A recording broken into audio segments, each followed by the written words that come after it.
ഇതില് ശ്രീ വിനീതിന്റെ കുടുംബക്കാരൻ കൂടിയായിട്ടുള്ള കോഴിക്കോട് സ്വദേശിയായിട്ടുള്ള ശ്രീ സന്ദീപനാണ് അവന്റെ അവസാനത്തെ മെസ്സേജ് രാത്രി 8:59 അയച്ചിട്ടുള്ളത്.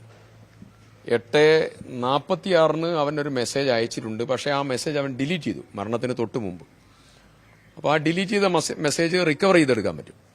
അപ്പോൾ അയച്ചിരിക്കുന്ന മെസ്സേജിൽ അവൻ പറഞ്ഞിട്ടുള്ളത് ഈ ഓട്ടവുമായി ബന്ധപ്പെട്ടുകൊണ്ട് നടക്കുന്ന ബറ്റാലിയനിലെ ക്രൂരമായിട്ടുള്ള ചില സമീപനത്തെക്കുറിച്ചും അത് ഇന്ന ശ്രീ അജിത്ത് ഉൾപ്പെടെയുള്ള പ്രധാനപ്പെട്ട ആളുകളോട് ഈ വിവരം പറയണം എന്നുള്ളതും ഒക്കെ പറഞ്ഞുകൊണ്ടുള്ള മെസ്സേജാണ്. അപ്പോൾ ഇന്നറായി നടക്കുന്ന പീഡനത്തിലേക്ക് വളരെ കൃത്യമായി വിരൽ ചൂണ്ടുന്ന മെസ്സേജാണ് ഈ അവസാനത്തെ മെസ്സേജ്. ഇത് മരണമൊഴിയായി എടുക്കേണ്ട മെസ്സേജാണ്. പോലീസിൽ നടക്കുന്ന ഇത്തരം വിഷയങ്ങൾ ഗൌരവമായിട്ടുള്ള അന്വേഷണത്തിന് വിധേയമാക്കണം. വിനീതിന്റെ മരണത്തിൽ ജുഡീഷ്യൽ അന്വേഷണം ഉണ്ടാവണം. മാത്രമല്ല ഈ മരണത്തിന്റെ ഉത്തരവാദിത്തം ആഭ്യന്തര വകുപ്പ് തന്നെയാണ്. അതുകൊണ്ട് തന്നെ കുടുംബത്തിന്റെ സംരക്ഷണം ഉൾപ്പെടെയുള്ള വിവിധ കാര്യങ്ങൾ സർക്കാർ തലത്തിൽ ആലോചിക്കാനുള്ള നടപടിയും സ്വീകരിക്കേണ്ടതുണ്ട്. ഈ കാര്യം ആവശ്യപ്പെട്ട് ബഹുമാനപ്പെട്ട മുഖ്യമന്ത്രിയോട് ഈ വിഷയം സംസാരിക്കും. കേരളത്തിൽ പോലീസിൽ നടക്കുന്നത് വളരെ ക്രൂരവും മനുഷ്യാവകാശ ലംഘനവുമാണ്. അമിത ജോലിഭാരവും അതുപോലെ പോലീസ് ഉന്നത നേതൃത്വത്തിന്റെ സമീപനവും എല്ലാമായി നിന്നു പോകാൻ പറ്റാത്തതായ അവസ്ഥയിലും അതുപോലെ ഏറ്റവും കൂടുതൽ ആളുകൾ പോലീസ് സേനയിൽ മരിക്കുന്ന സാഹചര്യവും അതീവ ഗുരുതരമായിട്ടുള്ള പ്രശ്നമാണ് ഉയർത്തിയിട്ടുള്ളത്. പോലീസ് സേനയിൽ ഇന്ന് ഏത് സംവിധാനമാണെങ്കിലും ആ സംവിധാനത്തിൽ പ്ലഷർ ഇൻഡെക്സ് അളക്കുന്ന ആധുനിക സമൂഹത്തിൽ പ്രഷർ ഇൻഡെക്സ് അളക്കേണ്ട സാഹചര്യത്തിലാണ് കേരളത്തിലെ പോലീസ്. അത് വളരെ ഗുരുതരമായിട്ടുള്ള സാഹചര്യമാണ്. ഒരിക്കലും നമുക്ക് സംസാരിക്കാനോ പരിഗണിക്കാനോ സാധിക്കുന്നതിനപ്പുറമുള്ള ജോലി ഭാരത്തിന്റെ വലിയ മാനസിക ബുദ്ധിമുട്ട് പോലീസിൽ അനുഭവിക്കുകയാണ്. അതിന്റെ ഭാഗമാണ് ശ്രീ വിനീതിന്റെയും മരണം. അതിന് ഉത്തരവാദികളായ ആളുകൾക്കെതിരായിട്ടുള്ള നടപടി ഉണ്ടാവണം. അതിനു വേണ്ടിയിട്ടുള്ള നടപടികൾക്ക് നേതൃത്വം കൊടുക്കാൻ മുഖ്യമന്ത്രിയെ കാണും, കത്തുകൾ കൈമാറും, കുടുംബത്തിന് നീതി ലഭ്യമാക്കാനുള്ള നടപടിയും ആവശ്യപ്പെടും. സന്ദേശത്തിൽ പറയുന്ന പ്രധാനപ്പെട്ട കാര്യം ഇതില് ഈ മെസ്സേജ് ഒരു രാഹുലിനെ കാണിക്കണം എന്ന് പറയുന്നുണ്ട്. രാഹുൽ ആരാണെന്നുള്ളത് നമുക്ക് പൂർണ്ണത കിട്ടിയിട്ടില്ല. AC അജിത് സാറിനെയും കാണിക്കണം എന്ന് പറയും. അപ്പൊ അതൊരു മെസ്സേജാണ്. AC Ajith sir assistant commandant അജിത്തിനെ കാണിക്കണം എന്ന് പറഞ്ഞാൽ അജിത്തിന് ഇതിൽ പങ്കാളിത്തം ഉണ്ടോ എന്നുള്ള അന്വേഷണത്തിലേക്ക് വെളിച്ചം വീശുന്ന ഒരു മെസ്സേജാണ്. പിന്നെ മറ്റൊന്ന് അദ്ദേഹം പറഞ്ഞിരിക്കുന്നത് ഓട്ടത്തിന്റെ സമയം ഒന്ന് കൂട്ടണം, എന്റെ ജീവൻ അതിനായി സമർപ്പിക്കുന്നു. പിന്നെ അനുബന്ധമായി ഇവരുടെ തന്നെ ടീമിലുള്ളതായിരിക്കുന്ന ആളുകളുമായി ബന്ധപ്പെട്ട ചില കാര്യങ്ങളാണ് പറയുന്നത്. എന്നിട്ട് ഗുഡ് ബൈ പറഞ്ഞ് അവസാനം ചില കാര്യങ്ങളൂടെ പറഞ്ഞുകൊണ്ടുള്ള മെസ്സേജാണ്. അപ്പോ അത് ഉൾപ്പെടെ അന്വേഷണ വിധേയമാക്കണമല്ലോ. ഇതിന്റെ അവിടെ എന്തൊക്കെ നടന്നു. ഇനി ഒരു കാര്യം കൂടെ പറയാം. ഞാൻ ഈ ബോഡി അവിടെ നിന്ന് കൊണ്ടുവന്ന അത് ഒരു ഇത് പരിശോധിച്ചു. അതൊരു ഡോറാണ്.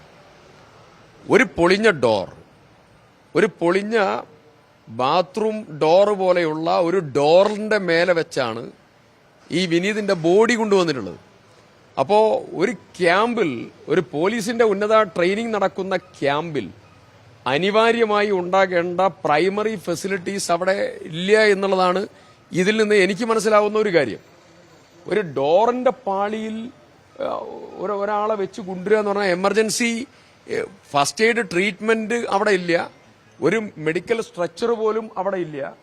അതിന് വലിയ ഗുരുതരമായിട്ടുള്ള ഒരു സാഹചര്യമാണ്. അപ്പോ ആ ഡോറിന്റെ മേലെ മുഴുവൻ ബ്ലഡ് കിടക്കുകയാണ്. ഞാനതിന്റെ ഫോട്ടോ എടുത്തു. അതിന്റെ ഫോട്ടോ എടുത്തു. അപ്പോ ഇതാണ് ആ ഡോറ്. ഇത് അവരുടെ ബോഡി കൊണ്ടുവന്നിരിക്കുന്ന ഡോറാണ്. അപ്പോ കമാൻഡോ ഓപ്പറേഷൻസിന് ട്രെയിനിങ് കൊടുക്കുന്നതായിരിക്കുന്ന ഒരു സ്ഥലത്ത് ഒരാള് അൺകോൺഷ്യസ് ആയി വീണാൽ അല്ലെങ്കിൽ വല്ല അപകടവും വന്നാൽ അവർക്ക് പ്രൈമറി ട്രീറ്റ്മെന്റ് കൊടുക്കാനും കൈകാര്യം ചെയ്യാനുള്ളതായിരിക്കുന്ന സംവിധാനം പോലും ഇല്ല എന്നുള്ളൊരു മെസ്സേജാണ്. അപ്പൊ ഇതൊക്കെ അന്വേഷണ വിധേയമാക്കണം. വളരെ ക്രൂരമായിട്ടുള്ള സാഹചര്യമാണ്, വേദനിക്കുന്ന സമയമാണ്. ഇതിൽ ഉത്തരവാദികളായ ആളുകൾക്കെതിരായിട്ടുള്ള നടപടി ഉണ്ടാവണം.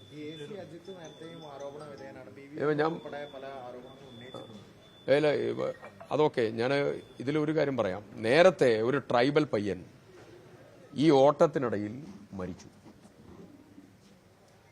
അപ്പോ ഈ ശാരീരിക ക്ഷമത കമാൻഡോ ഓപ്പറേഷൻസിന് പോകുന്നതായിരിക്കുന്ന ആളുകൾക്കുണ്ടാവും. പക്ഷേ അവിടെയും മനുഷ്യത്വപരമായിട്ടുള്ള ഒരു സമീപനം മിനിമം ഉണ്ടാവണം. ആ സമീപനം എന്തുകൊണ്ട് അവരെടുത്തില്ല? ഒരു ഗർഭിണിയായിട്ടുള്ള സ്ത്രീക്കെതിരായി നടന്നിട്ടുള്ള വിഷയങ്ങളും എന്റെ ശ്രദ്ധയിൽ വന്നിട്ടുണ്ട്. അങ്ങനെ തുടങ്ങി തികഞ്ഞ മനുഷ്യാവകാശ ലംഘനങ്ങൾ ഇവിടെ നടക്കുകയാണ്. അത് ഗൗരവമായിട്ടുള്ള പരിശോധനയ്ക്ക് വിധേയമാക്കണം. പോലീസിന്റെ റിഫോംസ് ഇന്ന് ഏറ്റവും പ്രധാനപ്പെട്ട ഉത്തരവാദിത്തമാണ്. ആ റിഫോംസ് ഒന്നും നടക്കുന്നില്ല എന്നുള്ളത് മാത്രമല്ല, സ്ട്രെങ്ത് ഇല്ലാത്തതിന്റെ പേരിൽ വലിയതായിരിക്കുന്ന പ്രഷറും ബുദ്ധിമുട്ടും സഹിക്കവയ്യാതെ പോലീസുകാരുടെ ആത്മഹത്യാ ലിസ്റ്റ് ഓരോ ദിവസവും പെരുകയാണ്. ഒരു ആദിവാസി യുവാവിനെ കെട്ടിവലിച്ചിരിക്കുകയാണ് വയനാട്ടിലെ വിനോദസഞ്ചാരികളുടെ തർക്കത്തിന്റെ ഇടയിലാണ് ഈ സംഭവം ഉണ്ടായിട്ടുള്ളത്. എങ്ങനെയാണ് അതിനുള്ള പ്രതികരണം? ഞാൻ എന്റെ നിയോജകമണ്ഡലം കൽപ്പറ്റയിൽ അറൌണ്ട് 20% വരുന്ന ട്രൈബൽ കമ്മ്യൂണിറ്റി വയനാടിന്റെ അവരാണ് യഥാർത്ഥത്തിൽ നമ്മുടെ നാടിന്റെ അവകാശികൾ. അവരെ ചേർത്ത് നിർത്തുകയാണ് വേണ്ടത്. കഴിഞ്ഞ ദിവസം അവിടെ ഉണ്ടായിട്ടുള്ള മറ്റൊരു പ്രശ്നത്തിലേക്ക് ചൂണ്ടിക്കാണിച്ചതിലേക്ക് വരാം. ഞാനന്ന് മാനന്തവാടി പോയി. നിങ്ങൾ ചില ആളുകളും അവിടെ ഉണ്ടായിരുന്നു. 3 ആദിവാസി കുടുംബത്തെ അവർ താമസിച്ചിരുന്ന സ്ഥലത്തെ വീട് പൊളിച്ച് അവരെ പെരുവഴിയിലാക്കി.